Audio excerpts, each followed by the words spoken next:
మీకు ఇప్పటివరకు కొన్ని ముఖ్యమైన ముద్రలు మాత్రమే చెప్పాను.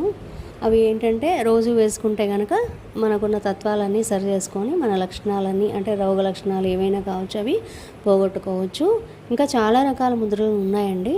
అయితే అవన్నీ కూడా మనము అంత లోతుగా వెళ్ళాల్సిన అవసరం అయితే లేదు. ఎందుకంటే ఈ ముఖ్యమైన ముద్రలన్నీ రోజు వేసుకుంటూ ఉంటే మనకి దాదాపుగా రోగ లక్షణాలని క్యూర్ చేసుకోవచ్చు.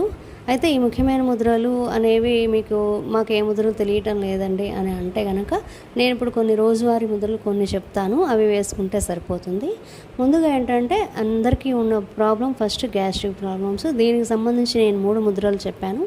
అవి 1 అపాన ముద్ర, 2 వాయు ముద్ర, 3 అపాన వాయు ముద్ర. వీటిలో మీకు ఏది సరిపోతుందో, మీ లక్షణాలకు ఏది దగ్గరగా ఉందో చూసుకొని ఆ ముద్రని మీరు రోజు వేస్తే కనుక గ్యాస్ట్రిక్ ప్రాబ్లం అనేది క్యూర్ అవుతుంది. ఇది మొట్టమొదటిగా రోజు మనం వేయాల్సిన ముద్ర.